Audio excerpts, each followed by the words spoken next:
Chapter 11. The Crisp, Clean Smell of Peppermint. Clara. Clara barely slept. Her eyes wouldn't close. They ached. Even before last evening, between insomnia and back pain, her sleep had been riddled with holes, some nights even gaping chasms. But they had been nothing like the one after Jove pushed her in his drunken rage. He'd been silent on the way home from Shackley Manor, muttering a slurring, shallow apology, before staring out at the houses and street lamps waving by. Clara refused to talk to him when he was like that, which had happened more often of late. He wouldn't remember the conversation when morning dawned. After they'd arrived back at the townhouse, the maid quickly turned down the bed with a knowing look. Jove had tumbled into it, snoring loudly as he fell asleep. He hadn't bothered to remove his dinner jacket. His pounding headache when he woke wouldn't be punishment enough. After admitting defeat hours later, Clara climbed out of bed, slipping on her embroidered silk dressing gown that had been crafted by Kaivena's best as part of her wedding trousseau. She grabbed the small electric lantern from her bedside table and waddled toward the kitchen. Her bare feet shuffled with each step, the cold wooden floor a welcome relief. Her painted roses from yesterday winked in the lamplight as she passed. Even with the discomfort of carrying a child, she'd managed to create a masterpiece. "I am strong." The words were empty, but if she said them often enough, they might come true. They had to. She had no choice. Now, if only her mother would arrive, maybe things would get better. Or worse. Maybe having her mother here would deter Jove from drinking. Probably not. What panacea existed for grief so bone-deep it was a part of you? How could Clara know what that felt like? She'd not lost anyone so close. She had no siblings, her parents were still young. Her heart gave a painful beat. Zeke had been an exceptional brother-in-law. He'd been the only one to know of the baby before he left.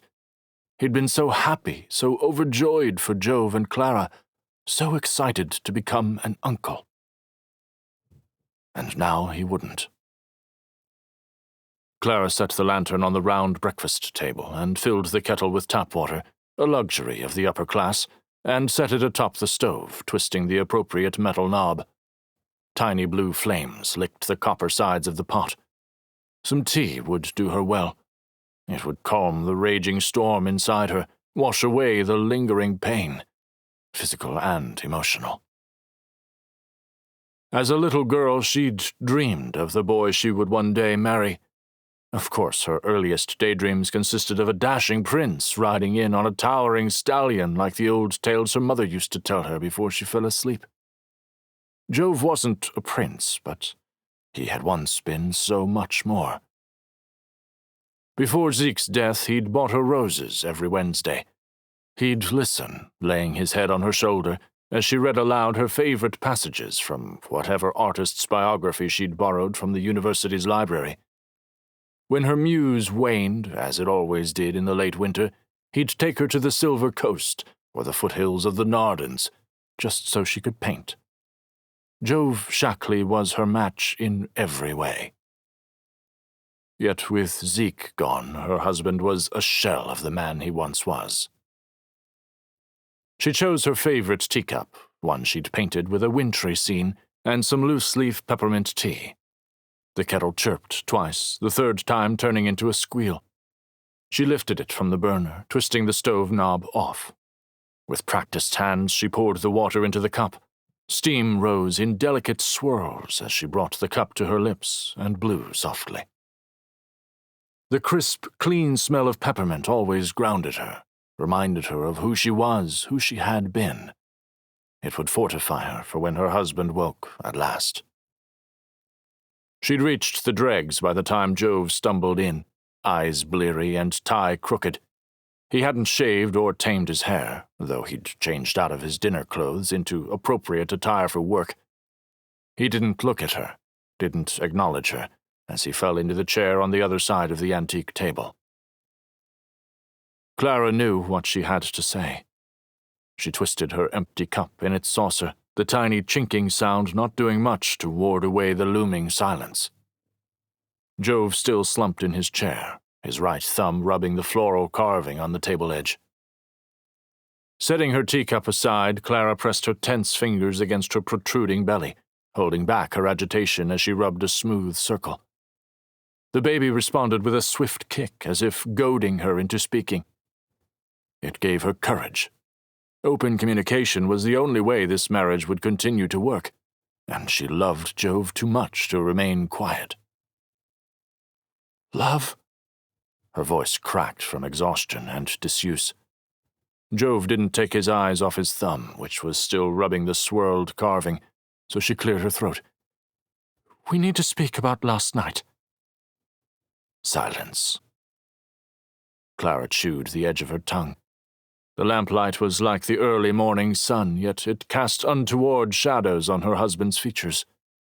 Despite his mere 25 years of age, the crow's feet in the corners of his eyes had become chasms in the months gone by. "I am a Davy. I am strong."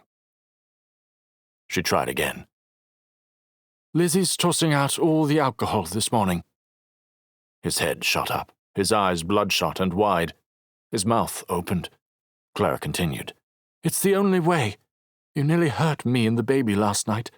You didn't mean to, and I don't even know if you remember everything, but you... She swallowed heavily as her husband cleared his throat, but she cut in before he could speak. "You're turning into someone I no longer recognize." She looked down at the table. She didn't want to see the hurt in his eyes. She didn't want to witness the despair that had found its home in their sapphire depths. He'd lost his brother, but she didn't want Jove to lose himself. "You don't have to get rid of the alcohol." His voice sounded ages away, as if he'd run a race with still too far to go. "I won't drink it." Clara snapped her head up, blood rushing to her cheeks. "You say that, but look where you are now." Her voice cracked on the last word.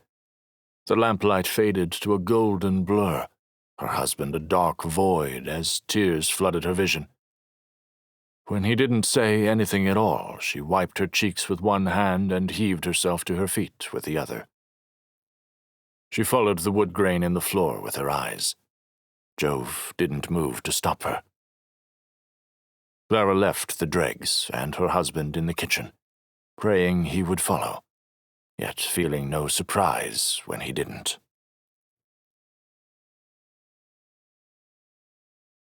Chapter 12. Like a lady's corset. Kase. Kase staggered into his hover hangar an hour after Hallie left his room at the inn. To get himself this far without falling over was nothing short of a miracle. It wouldn't help to bust his lip again. What was more, the argument with her had only made his throbbing head worse. She knew better than he did how dangerous the pass was, and yet she wanted him to abandon his post and go on another reckless venture that could very well get them killed? Was she insane? Probably. Except she had taken care of him last night, and all she'd asked for was a ride to the pass. He remembered her gentle touch as she'd cleaned him up.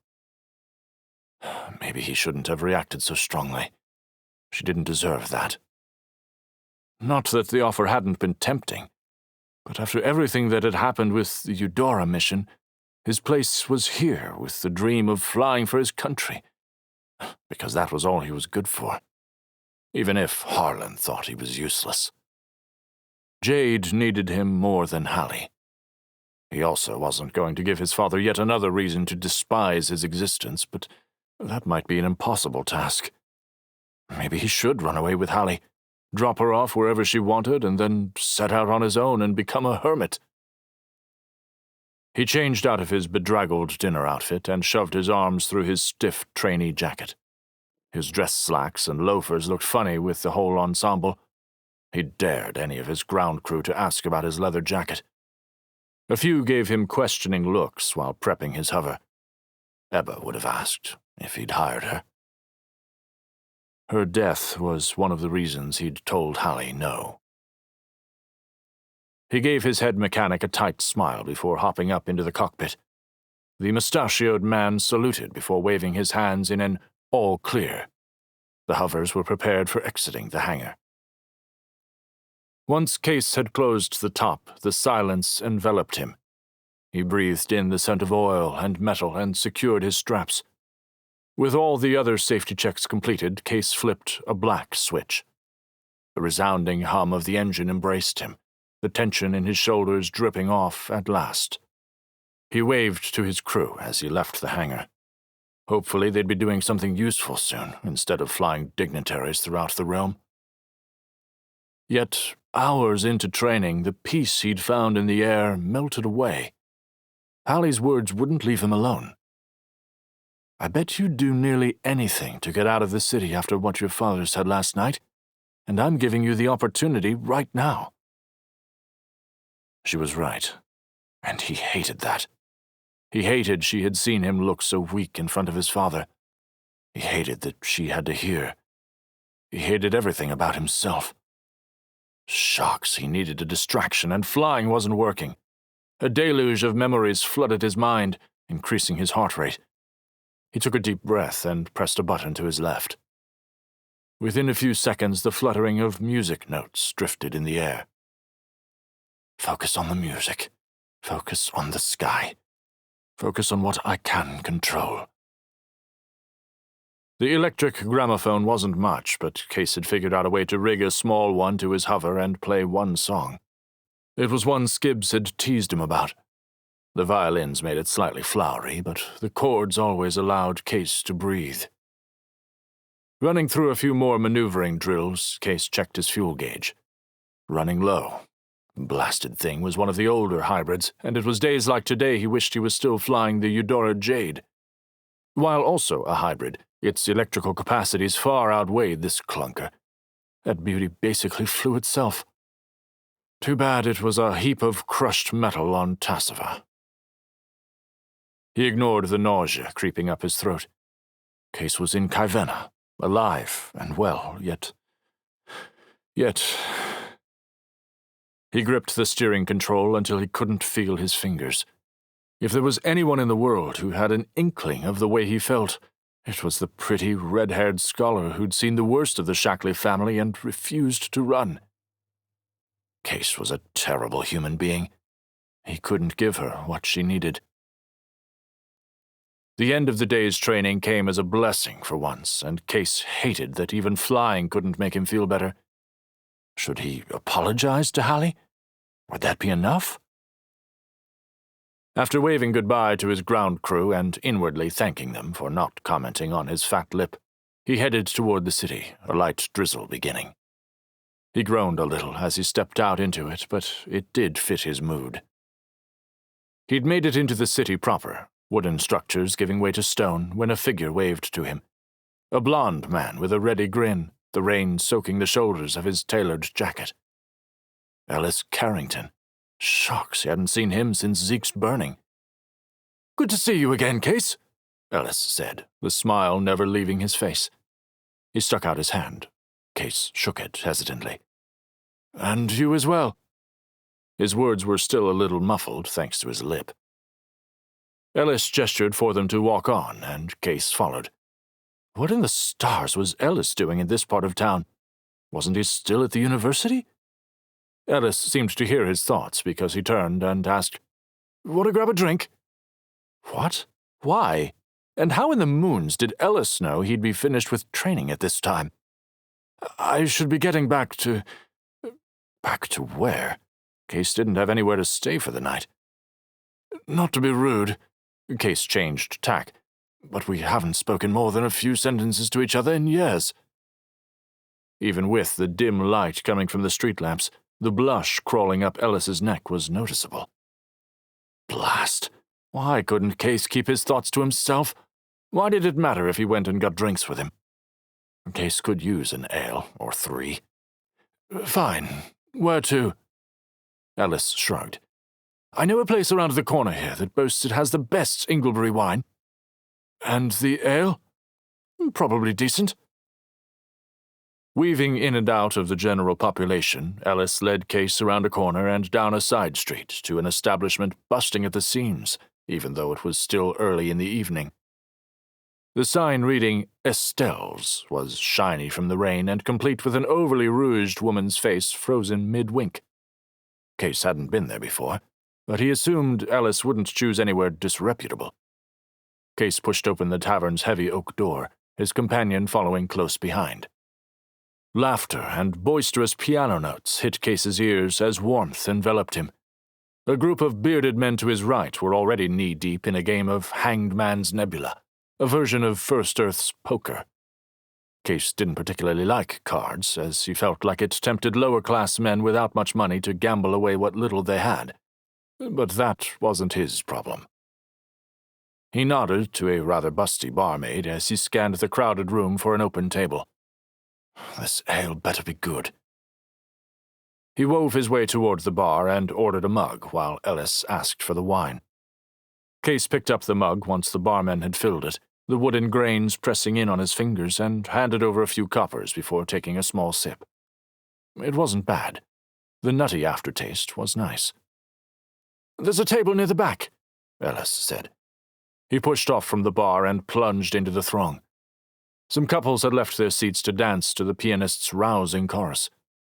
Ellis took a seat at the secluded table near the back door. "Glad you decided to join me." Kase grunted and sat. "Sure." Ellis tasted his wine. "You should try a bit of this once you finish off your ale there. Granted, it tastes a little funny coming out of a mug instead of fine crystal." Kase raised a brow but didn't comment. "How have you been? Your family doing well?" Because what else was he supposed to say? Why was he even here? "Not too bad. Father's excited because they were able to get a troupe from Lenara to perform The Gilded Lily this fall. A whole week of shows." "Don't think I've heard of it." They're probably wanting to get away if the rumors in Lenara of One World are indeed true. Ellis took a long pull of his wine. "Father says it's made the Violet Opera House over there some very pretty gold. It's about some sailor dying at sea and his fair maiden back home having to deal with the sea monster that killed him. I don't remember the details, but someone told me it was a newer take on Beowulf." Kase smiled. Finally, something interesting. "Beowulf, you say? When can I purchase tickets?" "Father and the other investors are working out the details now, but hopefully soon. I think it'll be a big hit here. Take everyone's mind off, well, you know." Kase stared down at his ale. The golden-brown hue of the liquid glittered in the light from the electric lanterns hung on posts throughout the room. He tugged at the collar of his shirt. "I don't think that's a bad idea." Ellis was silent for a beat too long. "Have you heard anything? About the cells?" Kase clenched his fist around his mug. "Not really. There's a rumor about a draft coming." Kase shrugged. Could they simply get this over with? Again, why was he here? Could they go back to talking about Beowulf? At least that had been interesting, and it didn't have the side effect of reminding him about the Stradantolord Capitan. But Ellis wasn't to be dissuaded by Kase's silence. "I'd heard enlistment was down, but I didn't think they'd ever enact the draft. Not here. Cerulene, maybe, or that little strip of land that broke off from Tevrubica during their civil war. But not Jayde. The Stradantolord Capitan hasn't said anything about it to me. Neither has Jove, so I don't have an answer for you." Ellis sat back and inspected the ceiling, mumbling something to himself. "But surely you know something." Kase waited a moment before answering, if only to keep himself from hurling his mug at the man in front of him. "I told you, the blasted Stradantolord Capitan doesn't tell me anything." Ellis was quiet. He reached into his pocket and unfolded the parchment, taking a deep breath. "Listen, I know this all came out of the blue, me showing up, but I thought you'd be interested in this." He slid the parchment across the table, and a sense of unease descended on the conversation. As Kase grabbed the note, Ellis leaned forward. "They'd like to meet with you. It's some of our old friends, along with a few others. Nothing fancy. Just listen to what they have to say. They've made some good points." Kase stared at the word scrawled in dark red ink. It looked painfully like blood. "The Brotherhood of One World cordially invites you to a meeting of minds tonight at dusk. Kase Shackley." Something had smeared the first part, maybe the rain, but it was still legible. Kase bit the inside of his cheek as a glacial cold raced through his veins. One world? Hadn't Jove and Anderson been discussing the group at dinner the previous evening? Hadn't Jove assured everyone they were simply a passing fancy? What is this? It sounds... Well, it doesn't sound like anything I should dirty my hands with." Had Ellis written this? The handwriting was eerily familiar. Old friends of his? Kase wondered. Could it be... No, not him. Eravin wouldn't get involved with something like this.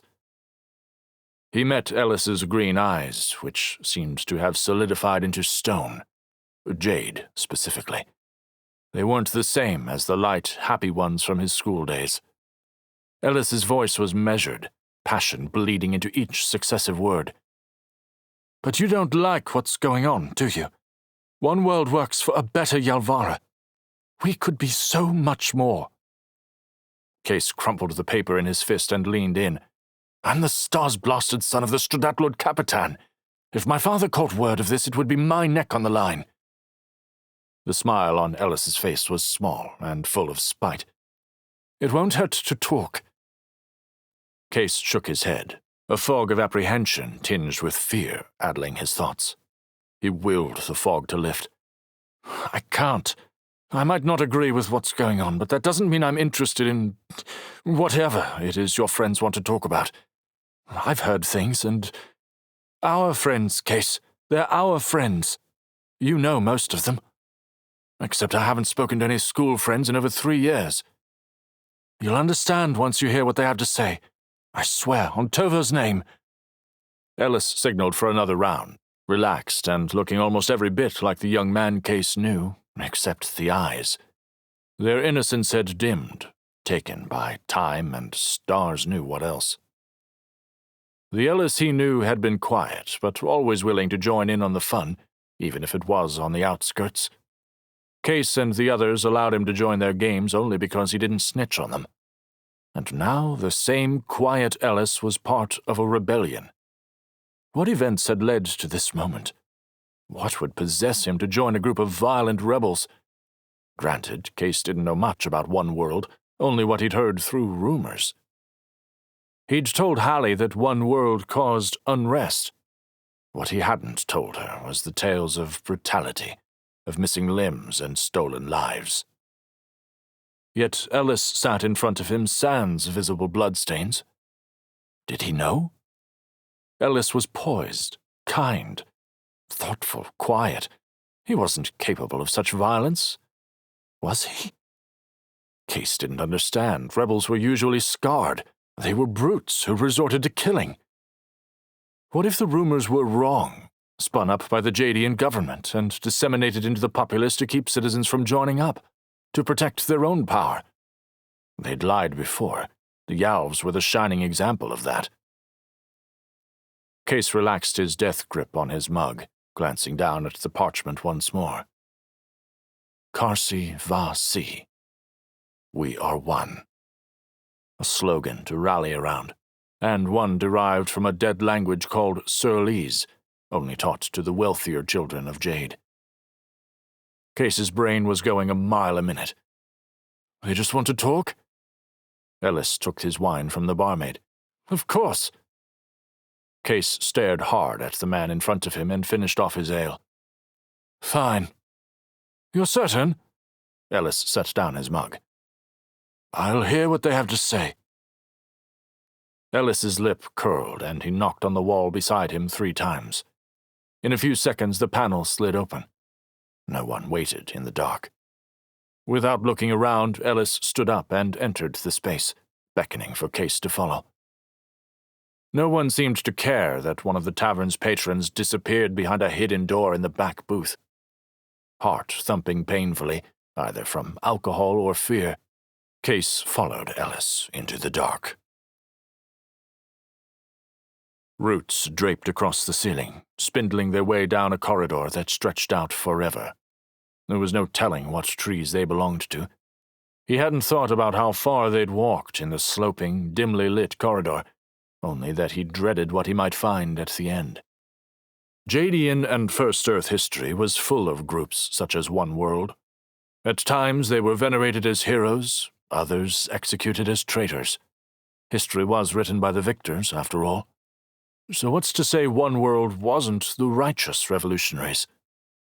That didn't stop the sweat from beading at Kase's hairline. The room waiting for them was much like the tunnel with its roots and dirt. It was circular, gas lanterns dotting the outer rim of the circular chamber in alcoves.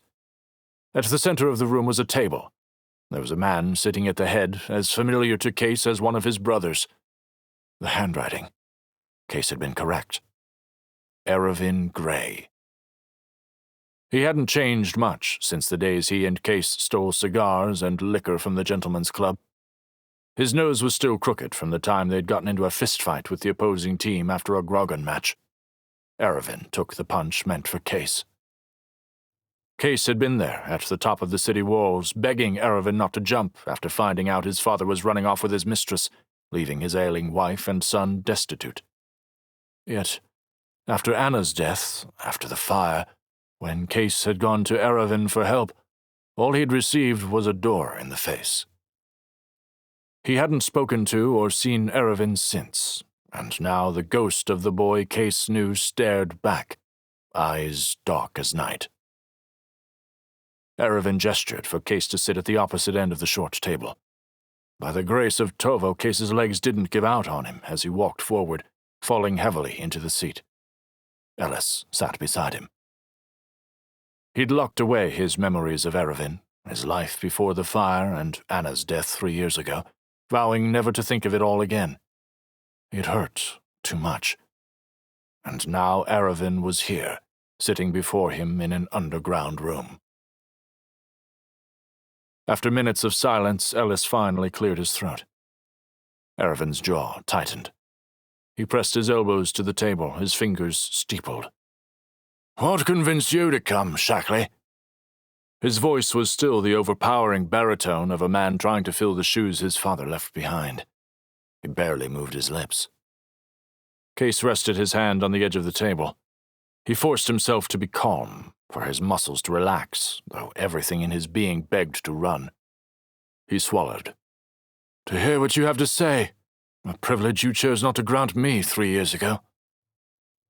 The lines around Eravin's mouth deepened, fire lighting in his eyes. Such careless words. Kase let the exchange hover in the air like cigarette smoke.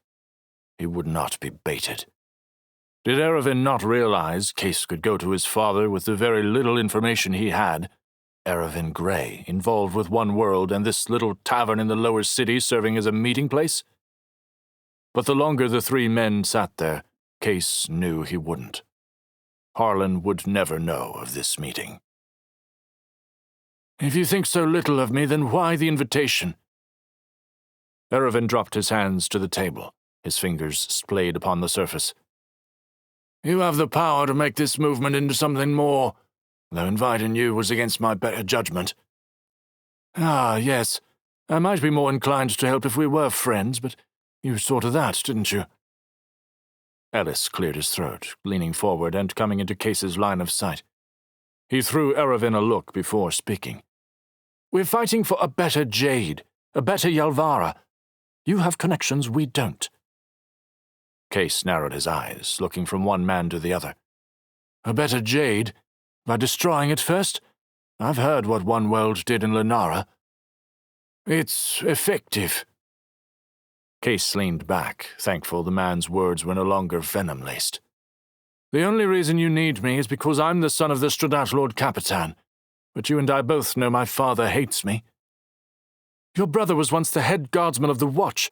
You are also the youngest full pilot in history, You devalue yourself, whether that be your father's doing or your own, Ellis said. The implication brought heat to Kase's neck. No one except Aravin and now Hallie knew about the abuse. Yet he'd told Ellis? Kase gritted his teeth. And you want me to do what? Aravin laughed humorlessly. Tomorrow night we'll be holding a full meeting to discuss our goals here in the capital. Jagamot is on the horizon, and we need to prepare for the oncoming fight. The High Council refuses to listen to reason. It's time to bring him down. What? You're not making sense. If you want to win, you'll stand at the corner of Kaiser and Ralph, alone.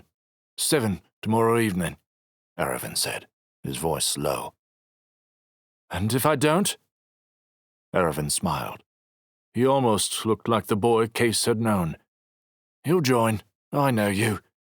I know you better than you do yourself. Kase gritted his teeth. The condescension and arrogance had always been there, but this time he refused to participate. He'd lived a miserable life these past 3 years, and then Hallie barged in and yelled at him until he saw what life could be like if he let go of everything. His pain, his anger, and his past. The man sitting in front of him was not going to bully him. He refused to let go of the life he'd only begun to build, even if it was just barely a foundation. You know nothing. The Kase you knew is dead, and I'm not joining. I could tell Jove, my father, I can put a stop to this before it even starts. Ellis fidgeted in his chair as if he couldn't find a comfortable position. Aravin merely leaned back in his own. His smile was more of a sneer as he said, You could. I wouldn't recommend it, though.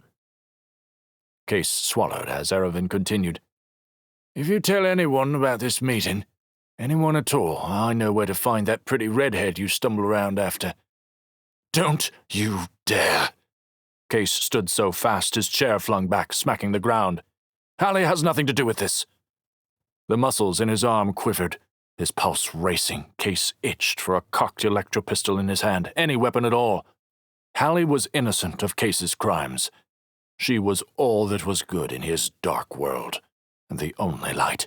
The budding whatever it was with Hallie had been unwittingly dragged into the room with him, an offering on a plate he didn't realize he'd be sacrificing. He clenched his fingers and glanced at Ellis, whose gaze didn't leave the table. Bile rose in Kase's throat. His lip curled. That spineless helveter! What monster did this to a friend? Heat flushed through his body as he faced Aravin once more. The man finally shrugged. Of course not, and she doesn't have to, so long as you keep your mouth shut. You involve her, and I'm nowhere near that corner tomorrow night. Aravin stood, leaning forward, hands on the table. Again, you could do that, but choosing that path will force me to tell the city exactly what happened 3 years ago. Kase saw red. He upended the flimsy table, launching himself at the man. He stopped dead when the cold lips of an electro-pistol met his damp forehead. Aravin's thumb rested on the hammer. You killed my mother in that fire. Do you expect me to simply let that go? All the fury throbbing through Kase's veins dissipated in a matter of seconds. What? Too lost in your own grave to see you still had people who loved you. I had no one, thanks to you. Kase stumbled backward, nearly tripping. He caught himself on the leg of the upturned table. No, no! And the father who you claim despises you used every string he could to tie up the case like a lady's corset. Sweat beaded along Kase's hairline. Weakness threaded through his limbs. His hands shook. Aravin continued. If you tell, we take the girl. If you don't help, we tell everyone. Either way, our plan for unrest is aided. Everyone will know exactly who killed their friends, their mothers, their fathers, and children that night. The city will riot, and you'll be hanged. But at least you wouldn't have to live with it anymore, would you? Kase opened his mouth, but nothing came out. He could only see the flames, hear the screams. I'm sorry, I didn't know. I didn't know. I lost Anna. Please. I didn't mean to. My father... I don't care. All I do care about is how we use you. He cocked the electro-pistol, sparks flaring around the barrel as it came to life.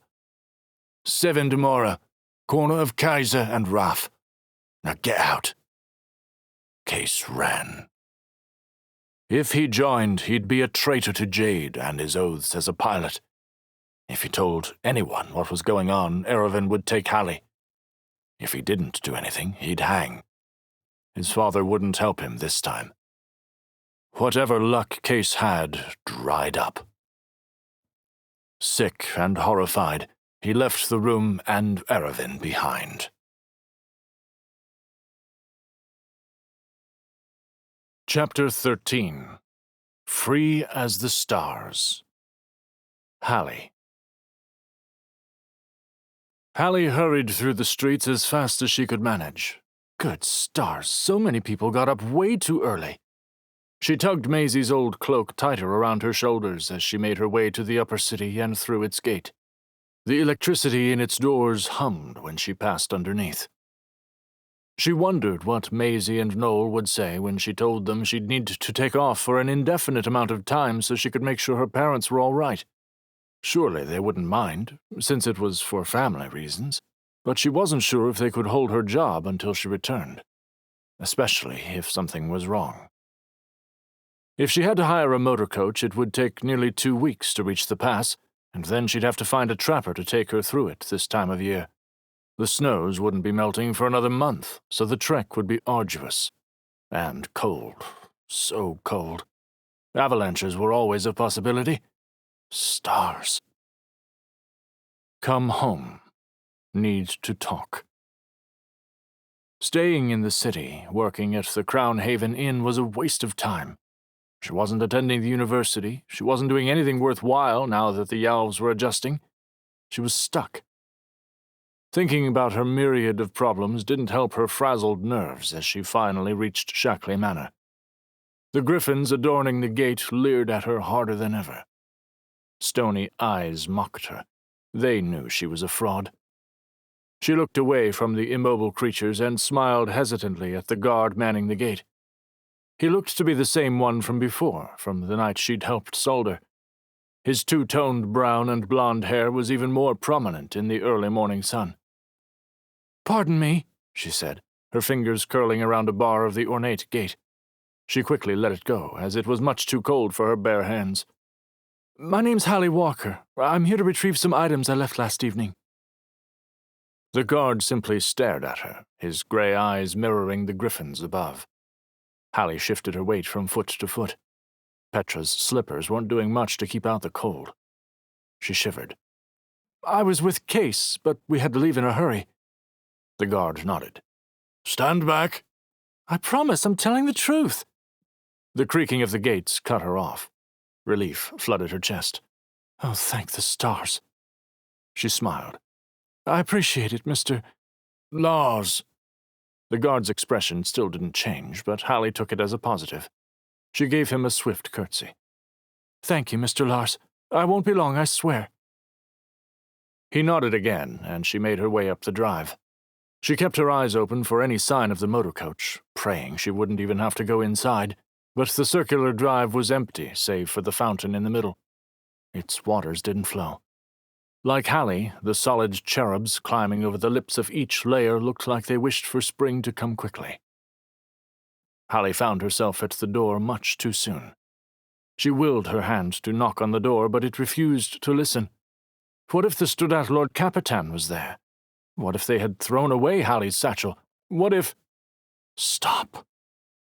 If she wanted to get to Stonesit, she needed to knock. She took several deep breaths before rapping smartly on the door with her two cold knuckles. The sound echoed in the still air as she buried her hands in the edges of the cloak, and 8 heartbeats later, the door opened. The butler stood before her, his face impassive. She curtsied again. "Hello, I'm Hallie Walker. I came last night with Kase, but I believe I left a few of my effects. A cloak, gloves, and satchel." "Please, please say you still have them. I don't want to have to buy yet another satchel." With a sharp nod, the man opened the door wider, and Hallie stepped inside with a sigh of relief.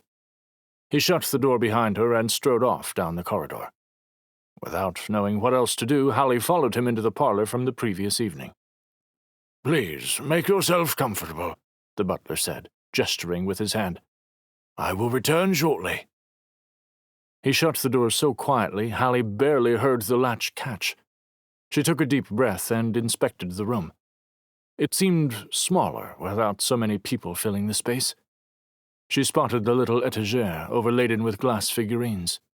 That wasn't the only home for them. They were also spread throughout the entire space, like freshly fallen snow. In addition to the figurines, books stood artfully in the space's sans glass trinkets. Taking one look at the door to make sure she wasn't going to be disturbed, she meandered over to the bookshelves on the opposite wall. Hallie's fingers traced the letters embossed on the spines. So many books. She itched to take them from the shelf and read them all, cover to cover. Books on vegetation, politics, and First Earth culture stood on the shelf to her right, but what interested her most was the books below that included histories. Peeking back toward the door, she pulled out Yalvan Continent, Mysteries and Massacres. The book was small compared to the other volumes, but with everything Hallie had learned before leaving last autumn, it didn't surprise her. In fact, she might be the only one other than Kase who could accurately write a book on the subject. But all her notes and sketches were gone. Her fingers tightened on the hard leather of the book as she recalled those terrifying moments. The thing that was Ben had nearly killed Kase, and for one horrific moment she thought he might kill her as well. She shut her eyes tight and clutched the book to her chest. Reading this might help keep her mind off of her life going up in flames. For the moment, at least. She chose a gold pinstriped couch and opened the book up to the first chapter, Jagamoshian Prophecies. At the center of Yalvan lore sits the prophesied Jagamot. This dark entity is one secret the Yalvs guarded zealously for fear of the end of time coming prematurely. Hallie had read short references to Jagamot in her own studies, but this particular text had an entire chapter devoted to it. Stars, why didn't the university have this on its shelves? Some texts predict that Zelina, the end of time in the native tongue, will be hailed with fire and brimstone. Others state vast and brutal wars among the nations of Yalvara will precede Zelina. There is one that details the core of Yalvara becoming unstable, causing the planet to implode slowly. Hallie's stomach turned as she read the gruesome depictions of what would happen to some cities, and that was before Yalvara was destroyed with fire from the heavens. The whole world and everyone left in it would burn. Some say it only speaks of the gate's destruction, with the called Yalvs transforming into holy blades and the chosen wielding the essences. One could conclude the Yalvan nations are preparing to fight the looming darkness and strife. A soft clearing of a throat interrupted her. Hallie flinched so hard the book fell from her fingers and landed with a thud against the stone floor. She whipped her eyes up, trying to find the source and praying it wasn't the Stradat Lord Capitan. But it was simply Kase's mother, a demure smile gracing her features. She was dressed in what Hallie would consider pretty clothes, though it wasn't even 9 in the morning. Her hair was braided into a crown, the gray strands interwoven and glittering in the light. "Good morning," Hallie squeaked, picking the book up and standing. She adjusted the front of her own dress, trying to make it fit a little better. "I didn't hear you come in. I'm so sorry." She held up the book. "I tend to get distracted when books are involved." Les's smile finally reached her ears. "It's all right. My son told me you were something of an avid reader, so having you wait in a room full of stories would be as much of a temptation to you as it is to me." "Yes," Hallie said. "I used to work at a bookshop before I went away last fall. I had piles of old and damaged tomes Jess wasn't able to sell. Of course I haven't been able to read them since... I'm rambling."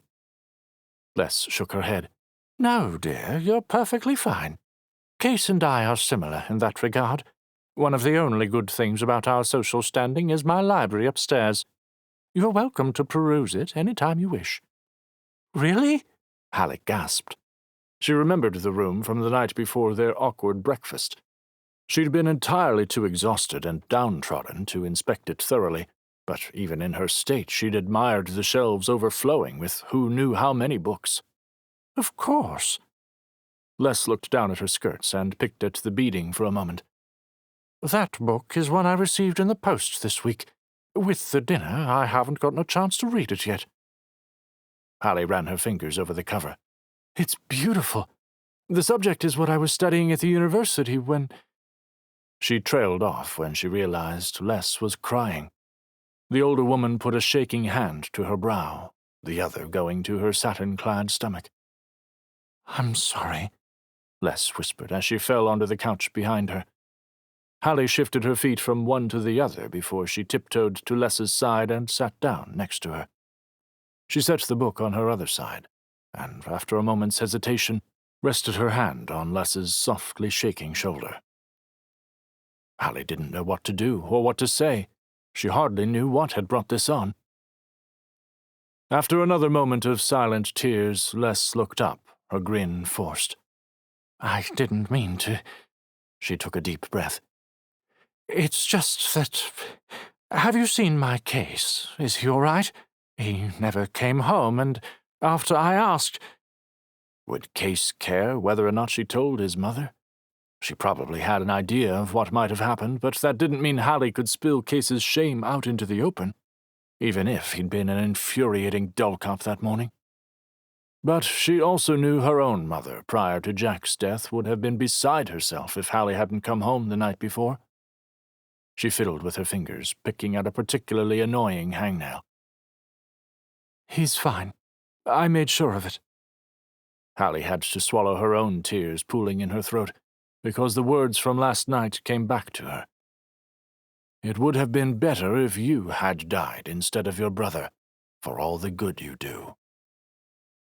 Les wiped her eyes. "I'm glad he has you." "It's not what you Hallie started, but she stopped when she caught Les's watery smile. "We're friends." "Of course," she said, tucking away stray hairs back into her intricate braid. "That's why I know it will all be fine. I know my husband can be difficult, but he tries to do what's right by us." "He hit Kase." Hallie's words were stilted, poisoned with anger. Why couldn't she keep her mouth shut? Why couldn't she check her emotions? She was turning into Kase. "And then he said he'd wished Kase had died on our mission to Tassava. How is that doing right by us?" Her breaths came faster, and she couldn't control the tears streaming down her face. All she could think about was Kase and his busted lip. All she could feel was his death grip on her arm as they fled from the manor. All she could hear were his sobs as the key fell to the inn's floor. Les's smooth fingers enclosed her own and squeezed them gently. "I never said I agree with him." Hallie swiped at her eyes with her other hand. "But how could you allow—" Her words were cut off by the arrival of the butler, her belongings in his arms. Hallie stood swiftly, taking them from him. Then she noticed another bag, a leather pack on his shoulder. He held it out as well. "What is this?" she asked, glancing back at Kase's mother. Les joined them by the door. "I had Thora pack some of Kase's things." Her words were soft and drowning in bits of sorrow. "I think it's best if he does not return here for a while. I don't know the specifics of what happened last evening, but I know enough. Just—" She paused and pulled an envelope out of her pocket. Her fingers tightened on the parchment, crinkling it slightly. "Just give him this, will you?" Hallie shook her head. "But I don't—" "Please?" Les's eyes were damp once more. Hallie accepted the letter and nodded, not trusting herself to speak. She took the extra pack from the butler and slung it over her shoulder with her satchel. Without glancing behind her, she made her way into the foyer and out the front door. But before she stepped over the threshold, she paused. She avoided looking at the family portrait. "I'll take care of him. I promise you that." She didn't know if Les heard her or not, but it didn't matter. Les trusted her. And then Hallie was out into the sunny yet crisp February morning, with Kase's pack heavy on her shoulder. Hallie wiped a small bit of sweat from her brow. Not even the steady rain outside could keep people from good food. She would miss the hustle and bustle once she left for Stonesit, but she had to know if her parents were okay. The question plagued her every waking moment since reading the telegram, and then her mind would inevitably drift to practical logistics. Because that was how her brain worked, and those details and what-ifs drove her mad. Though they did keep her from reliving the morning at Shackley Manor. She'd dropped off Kase's pack at her apartment, hoping, and also sort of not hoping, she'd run into him that night at the inn. Shaking her head, she thought back to her Stonesit plans. Should she leave on foot? How much would a motor coach to the Nardens cost? Probably too much. But she didn't fancy riding a horse, mainly because she didn't know the first thing about taking care of one. Jack had always handled the horses back in Stonesit. She reined in her sorrow and made her way to a table a couple had recently vacated. She began stacking dirty plates, but before she made it back to the kitchen for washing, the front door swung open, the sweet scent of rain joining the aroma of roasted chicken. She glanced up to see a soaking wet man enter, his jacket dripping onto the dining room floor. She let out a soft gasp. Kase. The dishes clattered as she set them down, and she hurried over before the other barmaid stuck her claws into him. He ran fingers through his wet curls, making them stick up worse than before. He reminded her of the drowned cat she and her brother had found in the creek near the base of the mountains so many years ago. Kase looked off into the distance, refusing to meet her gaze. "I'd like a table, and keep the ale coming." She narrowed her eyes. "Are you drunk?" He ran a hand through his messy curls again and grimaced when it came away with a few strands of hair. He brushed it on his equally soaked trousers and met her gaze. His eyes were clear of drink, but there was something else there, something she couldn't name. "I didn't think barmaids questioned their customers." She gritted her teeth. "What's wrong with you?" "Nothing. Just want food and something to drink. Shucks, is that too much to ask?" She glanced around the dining room. The only available table was the one she'd been clearing, but the crowd would be winding down with it being well past prime dinner hour, and the fiddler wasn't playing tonight. "Try not to drip on anyone." He followed in silence as she led him to the table and pulled out a chair. "Tonight's special is roasted paprika chicken and steamed vegetables." He plopped down in the chair, his right hand nearly landing in the leftovers on the plates she'd stacked. "That's fine, and don't forget what I said about the ale." Hallie grabbed the plates and hissed. "What happened to you?" "Please, Hallie." This time his eyes didn't focus as he looked somewhere over her shoulder. "Whatever." She lugged her haul to the kitchen, opening the door with her backside. Maisie was placing a batch of pastries in the oven for the breakfast crowd. They'd sell them for a cheaper price than the ones she made fresh in the morning. Hallie had snagged one or two steaming hot ones before walking to the Jayde Center the past few mornings. With the proper identification, she was able to come and go as she pleased.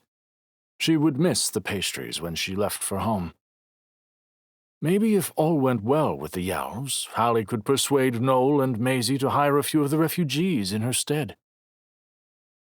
Hallie loaded a plate with food and grabbed a mug of ale. She balanced it all on a tray and headed back out, not saying a word to the others.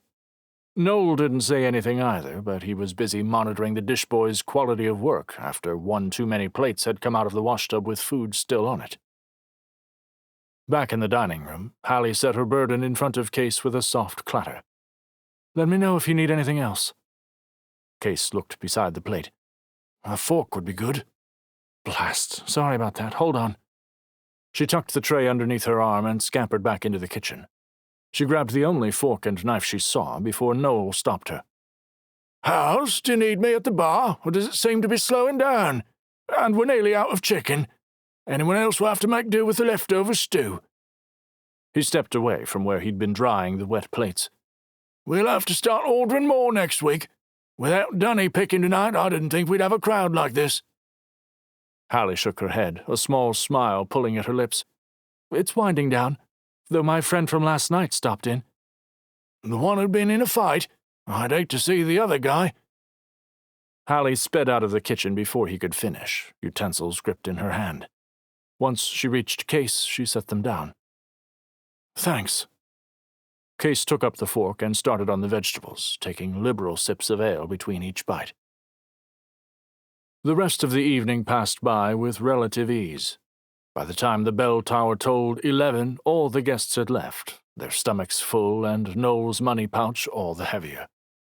The other barmaid finished cleaning tables, waved, and left for a night of tavern hopping. However, Kase still sat at his table, finishing off his 5th ale of the night. Hallie would have cut him off after 2, but the other barmaid had gotten to him first.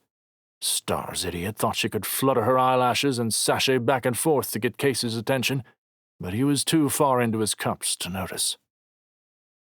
Attempting to keep her temper under control, Hallie had avoided him since. This would prove harder now that there was no one left to serve. She vigorously wiped down a nearby table, and when she was close to stripping off the stain, she folded the rag and set it on the back of the chair. "Another!" Kase's voice rang through the empty dining room. Hallie took a deep breath and stalked over, ripping the mug from his hands. "You can barely string 3 words together." Kase's eyes narrowed as he looked up at her. "Can too." "That was only 2 words." "But I—" Kase's speech was slurred from the drink and his lip. The swelling had gone down drastically, but it was still there. "I want another." "No," she hissed. She set the mug aside and put her hands on her hips. What in the blasted suns was wrong with him? "I have money, lots of it. Father loves ale, he wouldn't mind if I—" Kase halted mid-sentence and grabbed his head. "Foggy.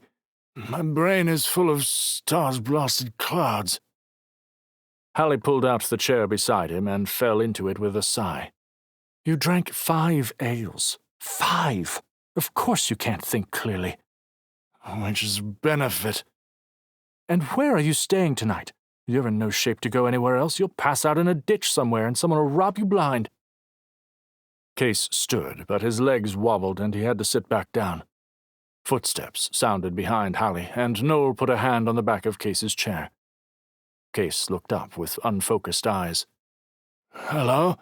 Do I know you?" he asked. "And hello to you," Noel said, his voice tinged with a laugh. "I know my ale is good, but I think you might have had one too many. I do like to make it strong." He turned to Hallie. "You finish up in here, and I'll make sure he gets to the back sitting room without tripping over his feet. He can sleep it off in there, as we're booked up for the night." Hallie nodded as he turned back to Kase. "Come now, son." Kase groaned but got up at Noel's urging. Hallie watched him stumble, the innkeeper's hand at his back to catch the pilot if he fell. Once they were out of sight, Hallie made quick work of the mugs and dishes, depositing them with the dishboy. Going back out to the dining room, she locked the front door and did a once-over of the space. The only thing out of place was Kase's coat, which he must have removed at some point in the evening. It lay haphazardly on the back of his chair, a fading puddle beneath it. Hallie let that be. The floors were warped already, and she was bone-tired. She grabbed the jacket and realized that it wasn't his leather one. This was some stiff gray material. "What's going on with you?" she muttered to herself as she pushed the door open to the kitchen. Noel met her at the door. "He's asking for you. I put a small basin in there for him in case he needs it," he told her as he untied his apron and hung it on the hook beside the stairway that led up to his apartment. Maisie must have already gone up. He looked back toward the dishboy. "Go on home, Cal. Tell your pa I'll be over tomorrow with that horse." The boy set aside his towel and scampered out the back door as Hallie turned toward the sitting room. Her legs were frozen in place until Noel put a hand on her shoulder. "I don't know him well enough to judge, but no man drinks that much of my ale just because. If you need any help, holler." Hallie nodded and untied her own apron, hanging it with Knowles. Wiping the sweat from her palms onto her trousers, she took a deep breath and trudged down the short hall and into the sitting room. They often used the space for things that didn't fit into the pantry, but it had recently been mostly cleared out. Only a crate of potatoes and 2 barrels of ale were left. Kase sat on a sofa with stuffing sticking out of one of the seams, head buried in his hands and fingers tangled in his hair. For a moment she had a flashback of the night after Zeke died, when his hardened exterior had shattered into 1,000 pieces, his anguish spilling out like dark blood from a gaping wound. Her heart squeezed at the present sight. Had something happened to Jove, to his mother? Had his father done something else? After a moment's hesitation, she crept forward on light feet, but that blasted loose floorboard tore through the silence like a knife through silk. Kase's head jerked up. He relaxed when he realized it was her. "Hey." Hallie gave him a tight smile as she eased herself into the sagging armchair near him. "Care to tell me why you tried to drown yourself in alcohol?" "Not really." "Of course. Is it about last night?" "I can't tell you." Hallie pushed herself out of the chair and started toward the door. "Then I'm going home. Try not to get puke on the couch." "Wait." Hallie paused, with her hand on the door handle. Exhaustion weighed down her bones. "Kase, I have to get up early." "I can't tell you because you'll hate me for it." Hallie rubbed her forehead. "Then why tell Noel you wanted to talk to me? You're smashed, I'm tired, just go to sleep for moon's sake." "I did it." Hallie turned at his words. His face was back in his hands, and he didn't move or make any attempt to continue. Hallie sighed and padded back over, placing her hands on the back of the armchair. "Did what?" Kase took a shaking breath, the air rattling as he did so. "I did something a while ago, and I don't think I can take it anymore. And if I tell anyone anything—" He trailed off, hands sinking deeper into his hair. A feeling akin to what she'd experienced the only time she'd ever been on a boat filled her chest, her stomach, her mouth. "Stop being cryptic. What did you do?" He shook his head so hard he groaned and clutched it. "I don't want you to hate me." Hallie tried to swallow the queasiness rising in her throat as she sat on the couch beside him. What was he talking about? She knew he was only this forthcoming as the alcohol ran rampant in his bloodstream. She put a hand on his upper arm. "You're not the only one who's ever messed up before, you know." Kase tugged out of her grip and slumped forward, his head resting on his forearms. "Not this badly." Suddenly, he sat up, grabbing the sides of Hallie's face. Her skin burned like a torch as he held her there. His jaw was firm and his lips taut, but his eyes were alight with fire. "Do you still want to go to Stonesy?" "What?" Mumbling to himself, he pulled his hands away and ran them both through his hair. Yes, that would work. I could sneak into the hangar and get my ship out. Easy." Hallie shook her head. "Kase, what are you talking about? I thought you couldn't leave. Something about deserting and stealing and something else?" Kase's grin split his face, his teeth gleaming in the soft firelight from the hearth. "Believe me, that's the least of our worries now. I can get you to Stonesy easy." "I don't understand. I didn't think you could get your ship through." "Didn't you say something about paying a trapper? We can leave tomorrow night. It'll be easy enough to smuggle you onto the airfields. Years of pranking other pilots has its benefits." Hallie's heart rate picked up, her breathing uneven. "Tomorrow? I don't think I can be ready. I was supposed to go with Petra tomorrow for a fitting, and then... Shut up. This is what I wanted, wasn't it?" Kase grabbed her hand and placed a kiss across her knuckles. "This is our only chance. If you want to go, we need to leave. Tomorrow." "Are you sure?" she asked, snatching her hand from his grasp. It tingled where his lips had brushed her soft skin. Her cheeks flushed. "You're not in the right state of mind to be making decisions like this." "I thought this was what you wanted. Have you changed your mind that fast?" "I could ask you the same thing." Hallie sat quietly for a second, fingering a small rip in her trousers on her right knee. This was what she'd wanted, wasn't it? But now that she had the opportunity in front of her like a decadent pie waiting to be devoured... But what do we say? What do I tell everyone? Kase shrugged. "What did you plan to say to them in the first place?" His words weren't slurring so much anymore. Had he really recovered so quickly, or had it all been an act? Or had the thought of escaping Kaivena, for whatever reasons he refused to tell her, burned away the alcohol clouding his mind? She bit the inside of her cheek. "I don't know. The truth, I guess? But I need someone to fill in for me here. I'll need to talk with Petra and then Salder. Maybe we can leave this weekend instead?" We need to leave before anyone has a chance to figure out where we've gone. That way we can get a head start, just in case they send someone out to retrieve us." "Then why not leave now? Why wait? By that logic, we should have left an hour ago." Kase's laugh was sardonic and riddled with sarcasm. "Because I'm gonna need some of Jove's hangover special before I'm fit to fly. And we need a few supplies, an electro-pistol or two, some food, money. We can stay at a few inns on our way, and it should only take us about a week to make it to the pass in a hover. Much better than hijacking a blasted motor coach." "I have some of your stuff at my apartment." She blushed under his gaze. "I had to go back for my things, and your mother had already packed a bag for you." Kase's eyebrows shot up, but he didn't say anything. Instead, he stood and paced before the fireplace. Hallie took a deep breath. Would he even remember this when he was sober? Could they pull it off?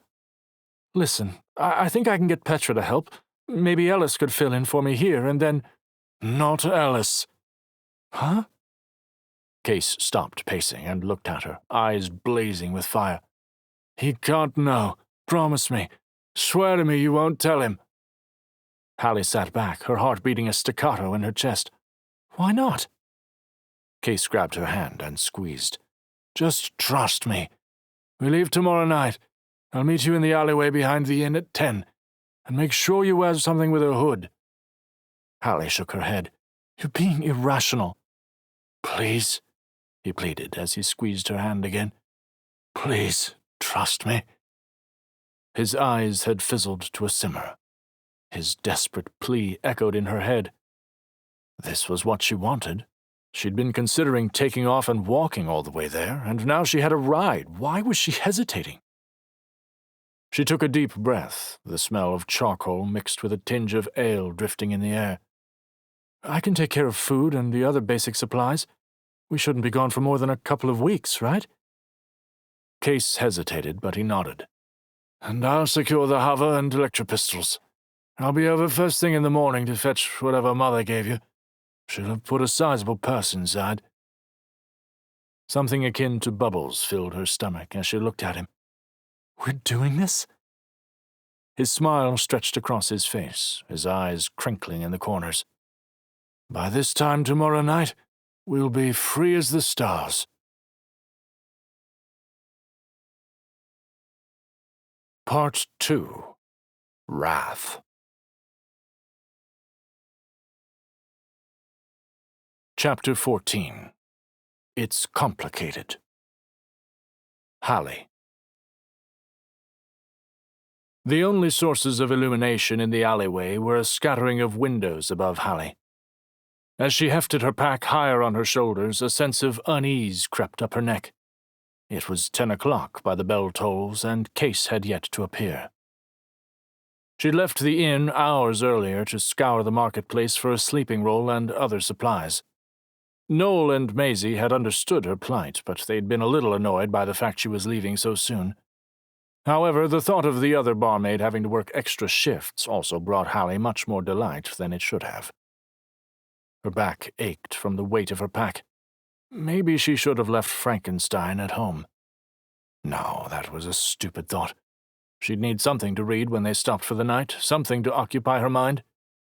She pulled her hood down lower. As if in answer to her thoughts, clicking boots echoed in the alleyway. She looked up at the entrance and relaxed. Underneath the hood, she could make out Kase's eyes.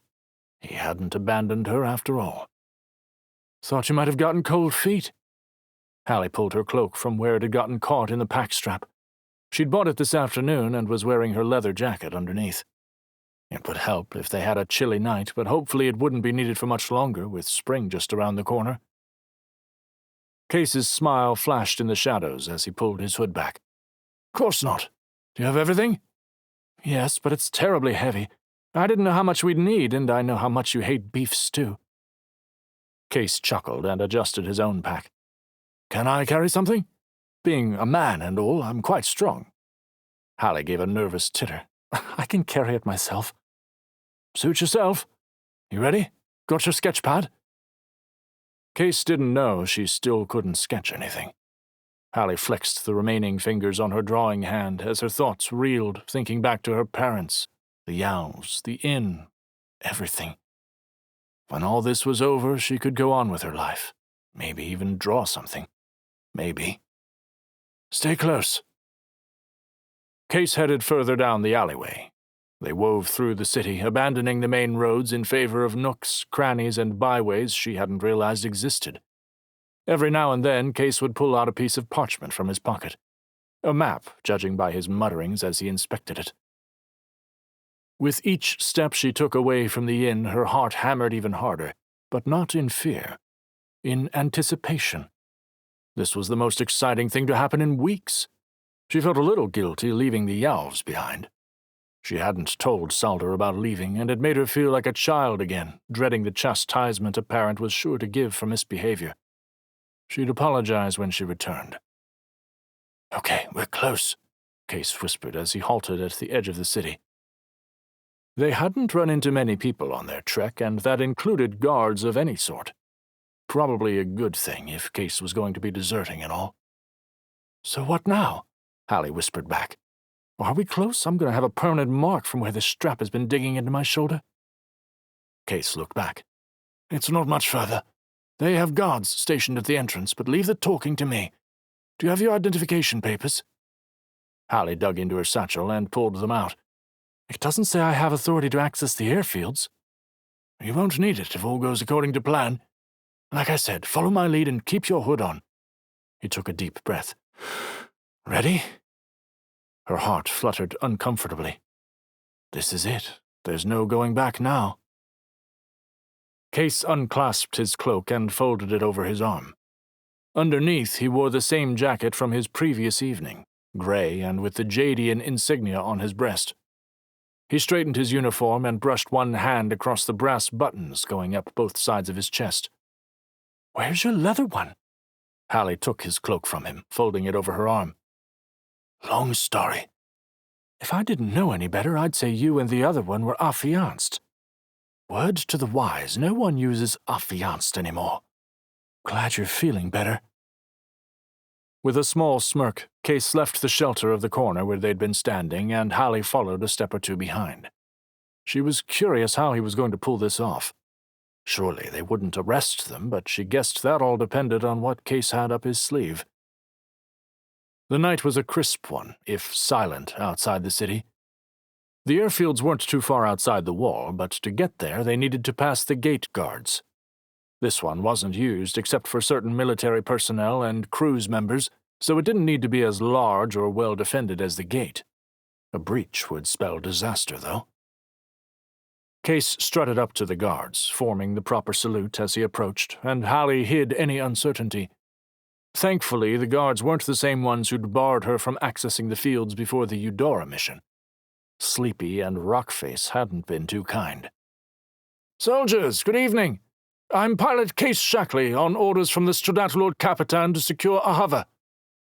Kase's voice rang with the confidence of someone who was used to getting his way. Hallie fidgeted with the papers in her hands as the men before the gate looked her over.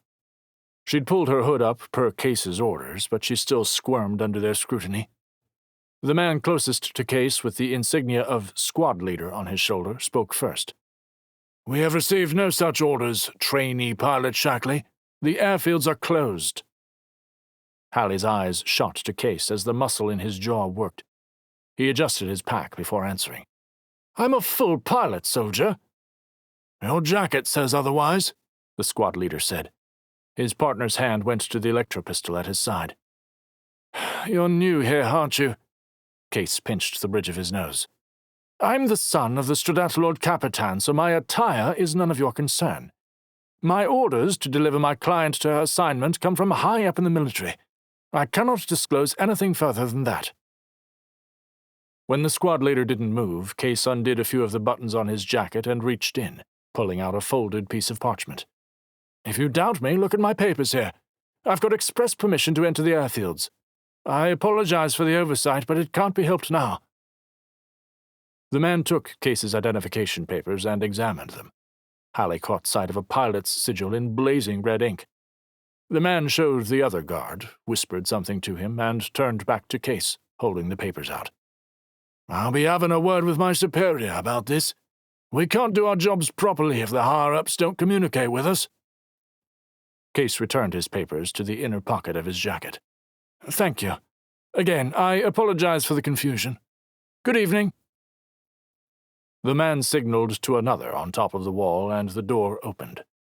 Hallie's heart pounded as the guards eyed them as they passed, but neither stopped them. She hadn't even had to show her own papers, still clutched in her hand. They were probably soaked with sweat. Kase led her to a hangar near the end of the strip and unlocked the side door of the massive structure. Holding it open, he gestured for her to enter. "We don't want those guys to change their minds, or worse, decide to alert anyone at this hour." Hallie scurried into the dark hangar, and Kase closed the door behind them. In the dim light of first moon filtering through windows on the opposite wall, Hallie glimpsed the silhouette of the hover. Her mouth fell open. Although not as impressive as the Yalvara Jayde, this hover, a standard used by the crews, was still compact, sleek, and a testament to ingenuity. It wasn't only the size that differed, but the build itself. While the Yalvara had reminded her of a great sailing vessel, this one was more like a starship out of the history books from First Earth. It had small wings jutting out of the sides, and its body was more like a slender horizontal tube, the cockpit covered by a slanting dome. Kase strode over and popped open the top of the cockpit. "It's not too big. Can seat about 3 people, not including the pilot. You can put your stuff in the row behind ours. Just make sure they're secure. Loose objects tend to move around mid-flight." "How am I supposed to get up there?" Kase laughed. "Oh, right. Hold on." He brought a nearby ladder over, holding it against the side. "Just climb on up and get strapped in. Need to do a few pre-flight checks, so sit tight." Hallie put her hand on the rung at eye level. It was cold to the touch and smooth underneath her fingertips. She looked up at Kase and took a fortifying breath. "We're doing this." His eyes were shadowed as he glanced toward the towering hangar doors and then back at her. "Yeah. Ma will kill me when I arrive with you in tow. Impropriety and all that." Kase smirked. "We're not eloping or anything crazy like that." "Obviously." "Then forget society's rules. Besides, you trust me, right?" She nodded. "And I trust you. You have a good heart, Hals. That's all that matters." Heat blossomed across the back of her neck and cheeks. "Thank you." "You're welcome." Stars. Had she ever seen Kase that way? So optimistic, so free? She found herself liking this side of him.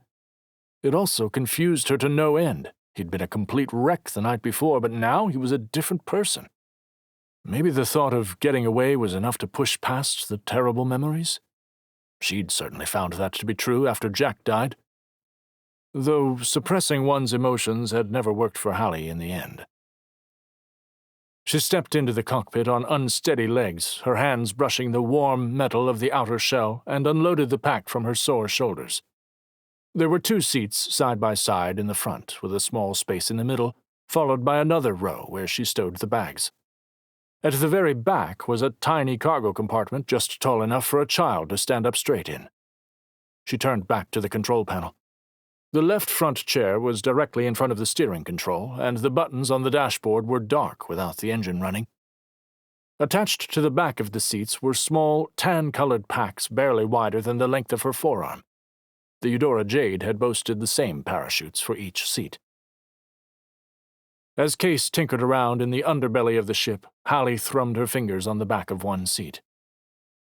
The late-night escape plan, the suspicious guards, and the thought of returning home were all very real reasons her heart was beating a mile a minute. What if they were caught? She wasn't some important diplomat to be whisked away in the dead of night. As soon as their ruse was discovered, soldiers would be sent after them. And yet Kase was taking his sweet time preparing the hover for the trip. The mild frustration allowed the glow in her chest at the thought of this new Kase to dim slightly. It helped clear her head.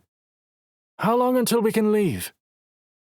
She heard a snap, then a click, and in a few seconds his face appeared over the lip of the cockpit. "We're good on fuel, and I had to make sure they'd replaced the damaged wires. Go ahead and strap in." His blue eyes sparkled in the soft moonlight, reflecting the excitement she felt. She nodded. "I don't want to get caught." "Neither do I." He disappeared. Seconds later, he was pushing open one steel hangar door with a grunt, then the other. He dashed back to the hover. "Sorry for the delay. I was sabotaging the other hangars." "What did you do?" "Nothing permanent. Just enough to give us a head start if they alert the cruise colonel or the Stradant Lord Capitan." The evening breeze blew Hallie's loose hair into her face. She climbed into the seat beside the pilot's chair and buckled herself in. "But I thought you didn't want to break the law. I distinctly remember you talking about how terrible things would happen if you took me to the pass." "Can't you be grateful?"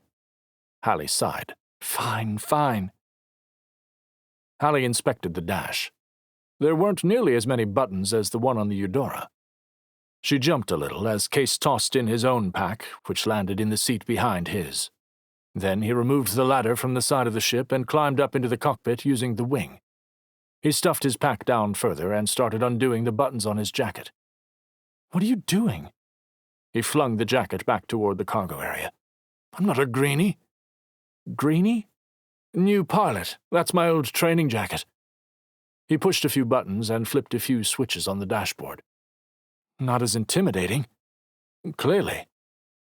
The panel came to life, lights flickering like candles in the darkness. "I'm going to pull us forward, so don't freak out." Kase pushed a pedal with his foot. The craft jerked, and Hallie fell back against her seat. "Thanks for that. I do what I can." The ship moved at a glacial pace through the open hangar doors and onto the main runway. Hallie bounced a little in her seat as the hover hit a bump or two before coming to rest. Kase pushed another button and hopped out. After closing the doors, he climbed back into the cockpit, grabbed a handle on the slanted dome above, and sealed them in. "I need to go over a few safety rules. First, don't touch anything unless I tell you to." Hallie rolled her eyes, but Kase didn't seem to notice. "Second, if for some reason we need to eject, grab the lever between your legs and pull up hard. It'll send you skyward and deploy the parachute. Third, if this light starts flashing," he pointed to a big red circular button near the center of the dashboard, "that means something's wrong with the air in the cockpit. If that happens, grab the mask attached to the right and put it over your face, like this." He retrieved his and demonstrated. Hallie laughed. The hose shared a close resemblance to a beak, and the lenses magnified his narrowed eyes. "You look like some sort of deranged bird." He pulled it off. "Very funny. You won't be laughing when you can't breathe." "Sorry, is that all?" He hooked the mask back in place. "You forgot your second safety strap." After a moment's hesitation, Kase crossed the distance between them. Hallie didn't breathe as he grabbed the strap over her right shoulder and tugged it across her, clicking it into the adjoining buckle closest to the middle aisle. His Adam's apple bobbed as he sat back and strapped himself in. Hallie fumbled for words, only to have a tightness settle in her chest. She cleared her throat. "Anything else?" Kase tugged a pair of pilot's goggles from beneath his seat. He pulled them down over his eyes. Lastly, you're not allowed to make fun of my new goggles." As he pushed the button to start the hover capacities, the ship rising by about 10 or 15 feet, Hallie laughed in relief. She caught Kase's grin as he pushed a pedal with his foot. They approached the edge of the airfield. Hallie didn't let her own smile fall from her face as the tension eased. The gentle hum of the hover smoothed away any lingering worries. She was on her way to find the answers she sought. For the first time in months, she allowed herself to relax. Kase. With only first moon's illumination, Kase guided the hover at a comfortable, if slow, pace. Like all hovers, it wasn't designed for flying at night, but Kase knew they didn't have a choice. He needed to get a good lead before anyone realized what he'd done. This plan had to pan out. Hallie was safe with him. If he returned to Kyvena, he would be tried as a deserter or an arsonist, maybe even a traitor, depending on whatever One World wanted out of him. The only way for Kase to escape was to never go back. His mother probably wouldn't forgive him for leaving without saying a word, but he was doing this for her, too. Without him in the picture, she would be much better off. As for his father, he hoped for nothing but suffering for the Stradat Lord Capitan. Jove would be upset. This would show his brother who he really was, and why he couldn't be a blasted godfather. To shake his melancholy thoughts, he glanced over at Hallie, who stared in wonder at the sky above through the domed cockpit window. The moonlight danced in her eyes as she smiled. "I forgot how breathtaking the stars are away from all the electric lights," she said. "Isn't it weird that 1,000 years ago our ancestors came from somewhere up there? And to think we had the technology to survive for years in a hunk of metal hurtling through space. I don't blame the Yalvs one bit for destroying that. I might have done the same thing. They might have the power to manipulate time, but our ancestors sped through the stars. Do you think we'll be able to do that again?" Hugging a knee to her chest, Hallie shifted in her seat. "Half of me wants to see what else is out there, but the other half can only think about how far I'd have to fall. There's nothing holding you down up there. They say gravity doesn't exist." "Yeah, but that means you'd float forever. I don't fancy that either." She was silent for a few moments. When she spoke, her voice was like a whisper in the wind. "Thank you. I don't know why you changed your mind in the first place, but thank you." Kase's hand tightened on the steering control, the leather seams digging into his palms. "Don't thank me yet." "Why's that?" she asked, her voice almost inaudible over the hum of the engines. Kase tensed. Should he tell her? Would it hurt? He wasn't ever going back to Kyvena anyway. She was already privy to his father's abuse, and besides, Kase had always wanted to live out his days somewhere in the mountains. Maybe make his way to Tevrubica. Not even his father would find him there. Hallie fidgeted in her seat, the leather creaking. "I shouldn't pry. I'm sorry." Kase met her golden-eyed gaze for a moment before turning back. "It's complicated." With that response, they fell into an uneasy silence. The trees along the road sped past them. They'd only been flying for about an hour, but they had made good progress. "Aren't you getting tired?" Hallie asked. Kase shrugged. He was hyped up on adrenaline and a dash of fear, so he knew that would keep him awake long enough. "I want to get as far away from the capital as possible. There's a village about 4 hours away where pilots usually stop on their missions." "A decent bed sounds good to me." Hallie waited a moment before she spoke again. "It's a shame we couldn't steal one of the bigger airships, like the Eudora." A laugh bubbled up in Kase's throat. Stradat Sarson's scar popped out when she found out what Jove had done. Of course my blasted father made Jove take the brunt of the fallout. I think Jove believes he deserved it when we returned with Zeke's... Shocks, it still hurts." A beat of silence. Hallie's voice softened. "Your father did that?" Kase shifted a little in his chair, small needles pricking him like knives throughout his leg at the movement. He hadn't sat for this long in a while. Probably not since the Eudora Jayde. You heard what that man, my father, what he did, what he said? He ran his tongue over the healing cut along his lip. The irony is, it was his idea to send us on the mission in the first place. Jove only got off with a steep fine because he'd already demoted himself. Oh. An awkward silence descended. Kase felt it in his bones, but he didn't know how to fix it. There wasn't a way he could make her truly understand what it was like to be in a position in society like his. Although she'd grown up without the finer things this life could offer, she'd been more fortunate in many ways. An hour passed, then another. At last a cluster of faint lights appeared on the horizon. He pushed a button on his right, bringing the hover lower as they approached. 100 yards out, he slowed the ship and set it softly onto the dirt road below, using the landing gear to drive it to the edge of town and park it near the walls in a designated area. The engines whirled to a stop. Kase unbuckled himself and turned to find Hallie had fallen asleep. She looked so peaceful, the lines around her eyes almost non-existent.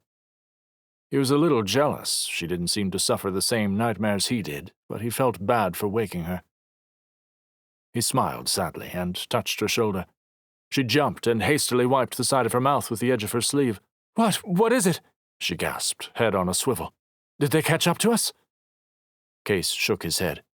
"It's time to find a real bed. Otherwise you'll have a terrible crick in the morning." Kase led Hallie to the village's inn. Once he paid the man inside for 2 rooms, they both trudged up the stairs. After saying a brief good-night, Kase entered his room and dropped his pack by the door. Without undressing, he fell on the bed and into a fitful sleep.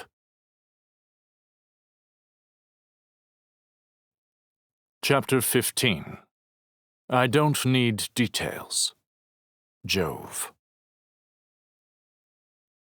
As Jove headed to the Watch's headquarters, the heavy conversation with Clara didn't leave his shoulders. He didn't have an excuse for his behavior, and he knew it was wrong, but the siren song of alcohol was a powerful thing.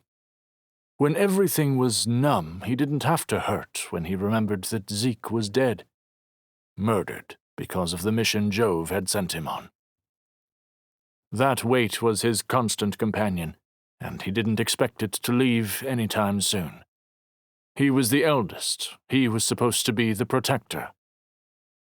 Smoking was a habit he'd picked up shortly after Anna's death. Nicotine was a small reprieve, a way to calm his frazzled nerves, but he knew it would never cure what was truly causing the pain.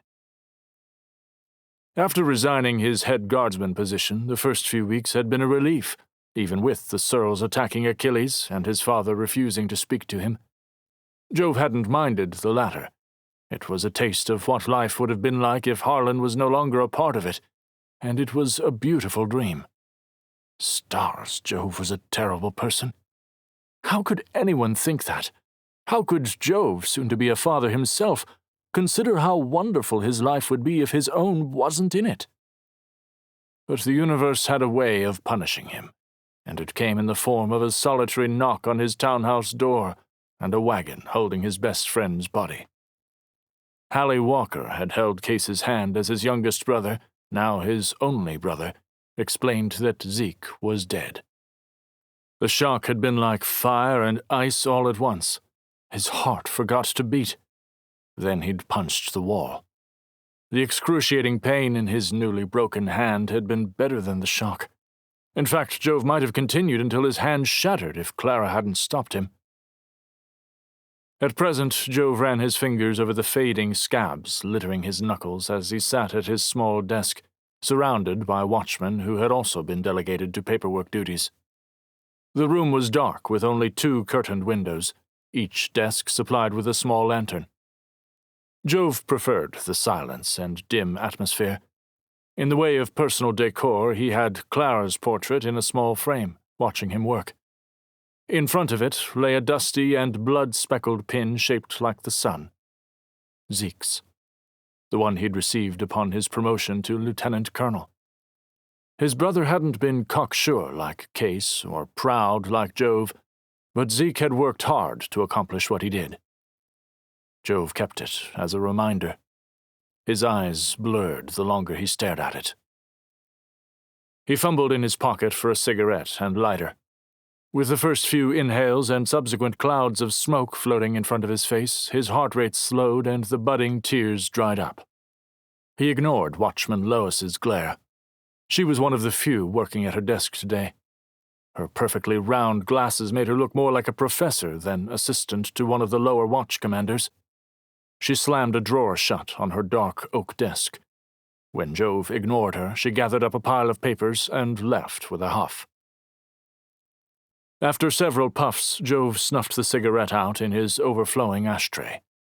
A cold and scrunched stub fell to the dark green carpet below. Just get through this day. Focus on the next minute. His fingers itched to light another smoke. He coughed. That only made the lingering headache pulse. Shucks, he needed to pull himself together. Composing himself, he inspected the report he was supposed to decipher. After stepping down as high guardsman, he'd taken petty roles before finding himself back to where he'd started, in the decoding department. Except the words he was supposed to comb through to find the hidden message were merely a bunch of spiky symbols. They had no meaning. Nothing did these days. Jove rubbed his eyes. I can't do this. As much as Jove blamed his father for Zeke's death, he also blamed himself. His brother had only agreed because Jove had asked him. Sure, Harlan had approved, knowing Zeke was the best choice for the assignment.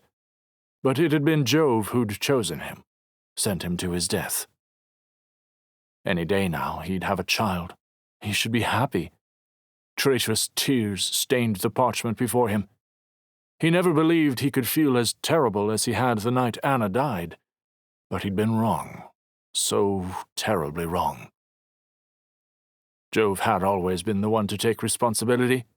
He'd been the one who made sure his siblings never took the brunt of their father's anger. It was why he'd stepped in when Harlan had beaten Kase nearly senseless that night. Jove had earned a broken nose and numerous bruises, but his pain was nothing compared to the days after. It had been Zeke and Clara who'd gotten him through that. Jove swiped at his face and lit another cigarette. He picked up Zeke's pin and rubbed the pad of his thumb over the grimy surface. The engraving of a sun and tree decorated the middle of the dirty gold. Specks of brown dusted the edges and the short green ribbon beneath. Zeke's voice came back to him. I don't need details. I'll go because you need me to. He tucked the pin into his jacket's inner pocket and pushed back from his desk. He needed a bit of fresh air. The Cerulens hadn't made a move since attacking Achilles and assassinating the Richter family. It had been months. The tear-stained report could wait. The next day, Jove no longer felt the effects of the hangover, but with the waking hours, his head still hurt. Life was coming at him too quickly. Drowning was the only way to describe what he felt. With each new responsibility, a new stone was added to his back. He was sinking fast, the water above him cloudy and too far from his outstretched fingers. Clara spent most of her days lounging. She'd much rather be painting all day, but with the baby arriving soon, prolonged amounts of time sitting at her easel only made her back pain worse. Her mother would be arriving from the Davies country estate in a few weeks to stay until Clara was able to take care of the baby on her own. Lady Davy would be a blessing. Jove couldn't take as much leave as he'd like, and he refused to accept the charity his family name offered. Clara would care for their child when Jove was working, not a nanny or governess. While he appreciated the invitation to a dinner that night, honoring Anderson Enright's impending marriage, Jove felt tired thinking about it. Clara insisted she go with him, though she'd had another spell that day with false contractions. He didn't think it was a good idea for her to attend, but she assured him they would leave if she felt too uncomfortable. Obviously, she wanted to keep an eye on his alcohol consumption. Would she ever forgive him for his behavior at Shackley Manor? Maybe, but Jove hadn't forgiven himself. With the sun fading behind the city walls, Jove helped his wife from the hired motor coach and laced his fingers through hers as they climbed the stairs to Lord Stevenson's city manor. Stevenson was Anderson's uncle by marriage, and was the one who'd gotten Anderson's father elected to the city council 10 years ago. Jove hated the practice, but money spoke. Anderson was of a good sort, though. He would do well if he was elected in a few short weeks. With Anderson's impending election and marriage, Jove hoped his old friend was prepared for the responsibilities of both. He and Clara had been a love match, one even his father had approved of, considering his wife's lineage and connections to the sea trade in southern Jayde, but Anderson's situation was quite different. All Jove knew about the woman was that she came from a rising family, her father buying up all sorts of real estate in the lower city. However, he'd also heard rumor that Miss Petra Lieber was a student at the University of Kaivenna, which gave Jove hope. Anderson needed someone to challenge him, like that Hallie Walker did for Kase. Not that Kase would ever admit to it. He was too much of a loose cannon to settle down. Mother would be sorely disappointed, but Miss Walker was still good for Kase, and Jove had hope. His brother deserved it, especially since Jove was horribly incapable of taking care of him now. He and Clara handed their outerwear to the butler. Jove brushed his hair, trying to tamper down the wayward strands caused by his bowler. Clara grabbed his hand. "You look fine, love." He gave her hand a light kiss. "Never as good as you, of course." She raised an eyebrow. Still no progress. Blast. Jove chewed his lip. When she didn't say anything else, he led her further into the manor. Her deep russet jeweled gown glittered in the light as they entered the parlor where the rest of the guests waited. He eyed the drink cart. "Only one glass at dinner," Clara whispered in his ear. She gave his arm a small squeeze as they moved to the hearth. Anderson and the woman who must have been his betrothed stood speaking with a few other members of the city council, many of whom had witnessed Jove's meltdown at Shackley Manor. He itched to down a bottle of scotch. He took a deep breath and ignored the urge. His parents had declined the invitation that evening. According to his mother, Harlan had other plans. Selfish, of course. There wasn't a high council meeting that night. But at least the pressure was off Jove. He could get through the night without embarrassing himself further. He should be able to get a little buzz from the dinner wine without losing his head.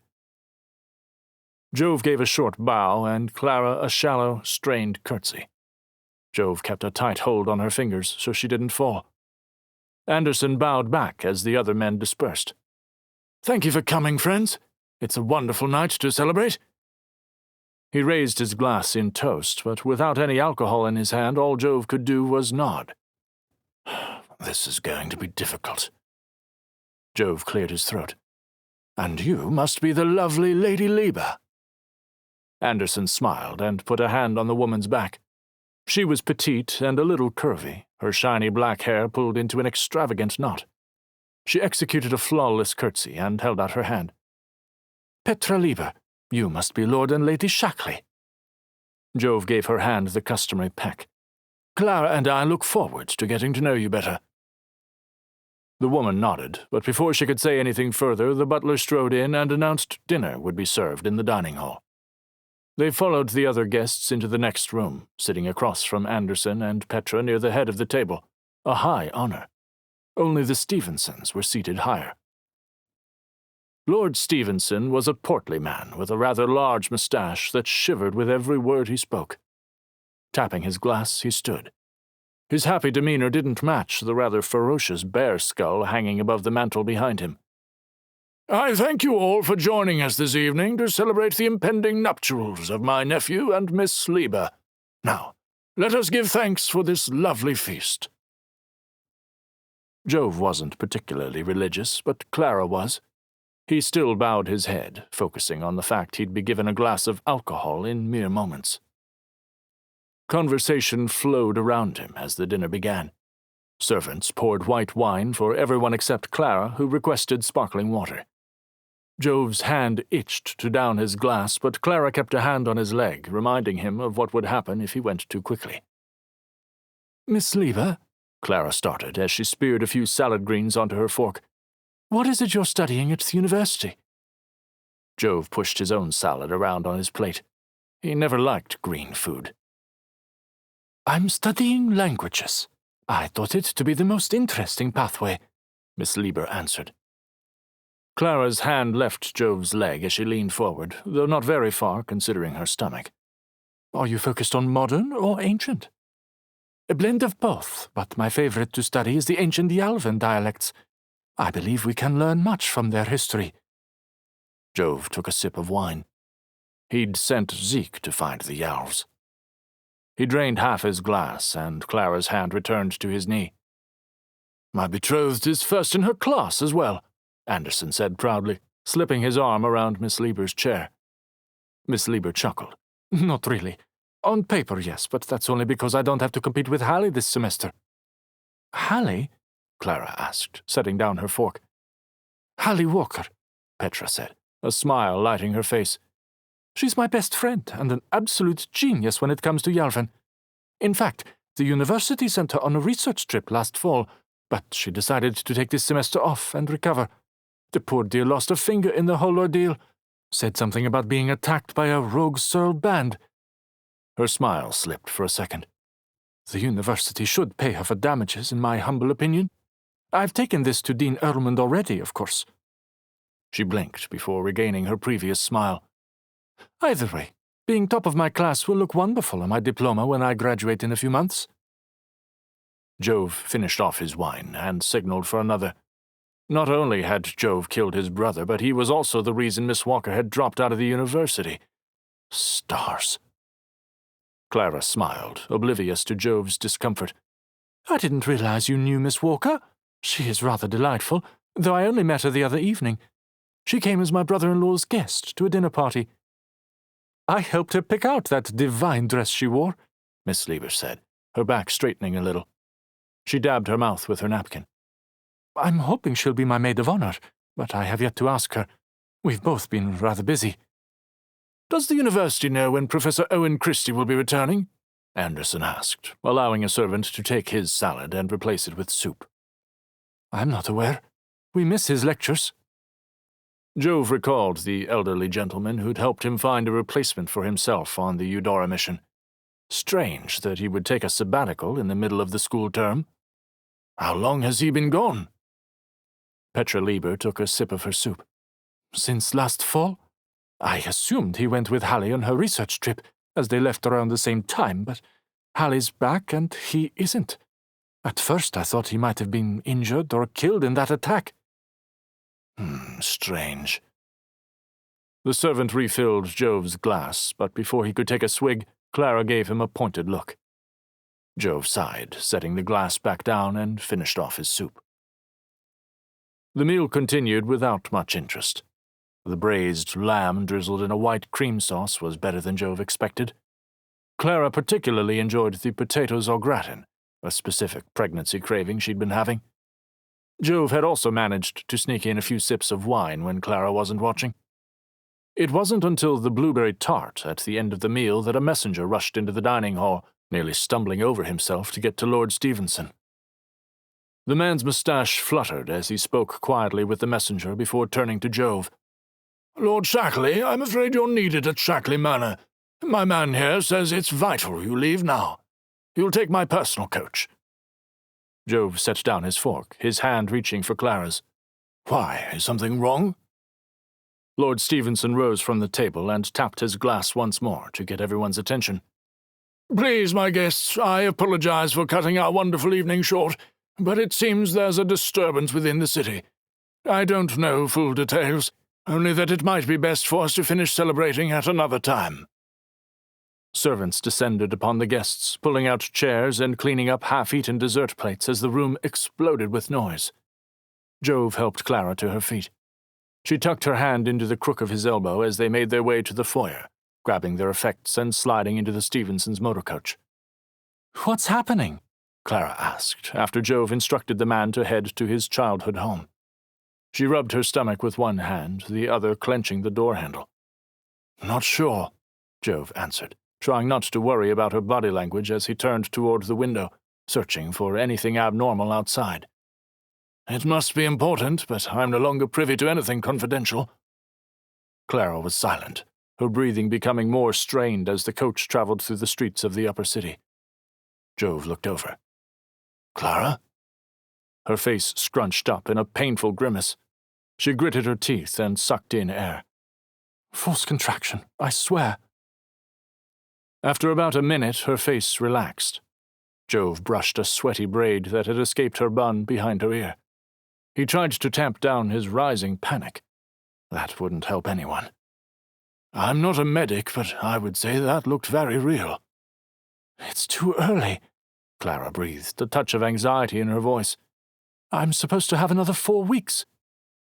Jove smoothed a hand over his stubble. "When we get to the manor, I'm sending for a midwife, just in case." "That's not needed."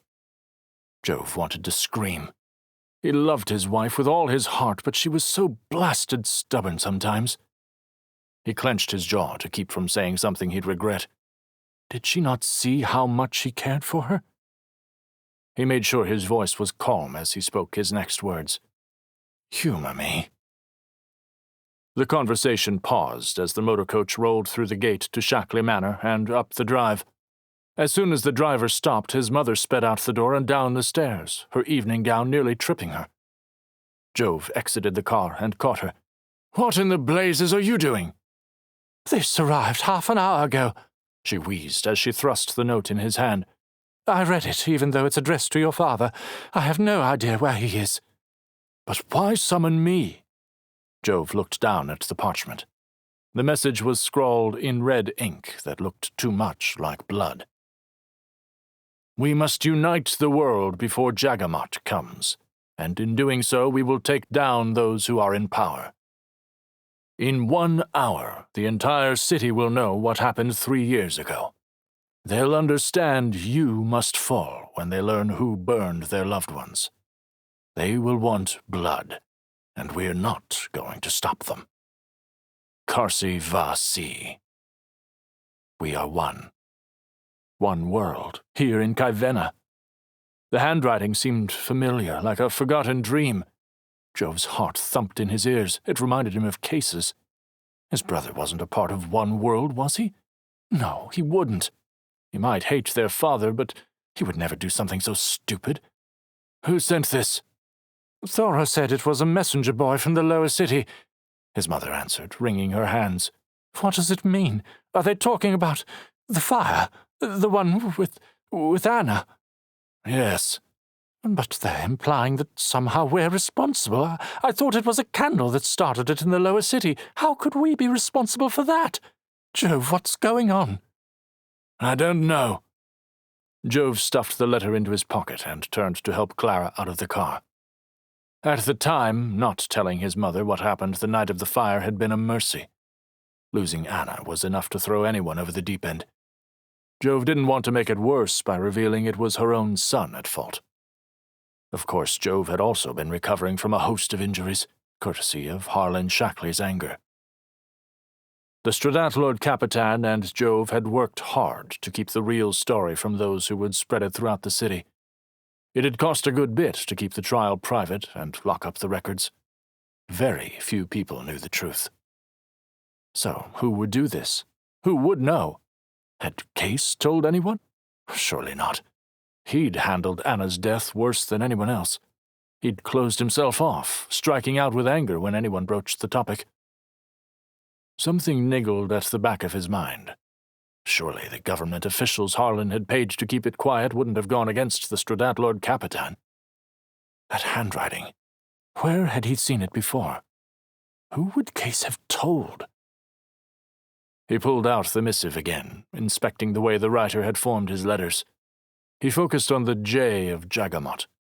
Jove wasn't aware of what that was, only that the tail of the letter curled over the stem. He racked his brain. Thankfully, he hadn't drunk enough to impair his thinking too much. He put the missive back in his pocket, planning to think more on it once inside. He reached down to help his wife from the motor coach. Just as Clara put her hand in Jove's, she yanked it back. She bent over her stomach, grimacing. "Clara!"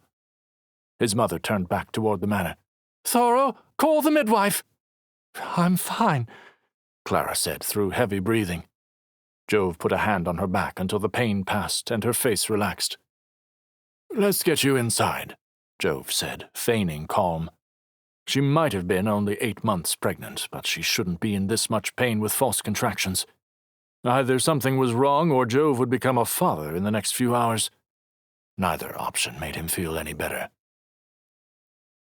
With his mother's help, they got Clara into the manor and into a guest chamber on the first floor. The stairs would have been too much. The maid fetched a chair for Jove, and his mother busied herself gathering washcloths. He'd helped Clara get out of her evening gown when she doubled over once more. At that point, he scooped her into his arms, carrying her to the bed. He climbed in beside her, holding her until the pain passed once more. He planted a kiss against her sweaty temple. "You'll be okay." He helped her slip into a nightgown, washed her face with a damp cloth, and held her hand through the next round of pain. The midwife arrived in a flurry, and she went right to work inspecting Clara. Jove held his wife as she breathed through another contraction. They were coming closer and closer together. "I feel pressure on my lower back." Clara squeezed her eyes shut and moaned. "It's too soon." Jove's mother and the midwife spoke in low whispers, the former then ordering the maid to fetch hot water and even more washcloths. The midwife looked at Jove and Clara, her dark eyes glittering. "Everything will be fine, but this baby is coming tonight whether you want it to or not." "Holy blasting stars!" "But my mother, she's not here," Clara breathed, the contraction passing. She laid back in the bed, panting. Handing him another washcloth, Jove's mother kissed Clara's temple. "I'll send a telegram to Lady Davy. She should be able to catch a hover." Then she was off. As Clara squeezed the life out of his hand with the next contraction, all Jove could think about was how unprepared he was to become a father. Kase was right. The elusive missive would have to wait.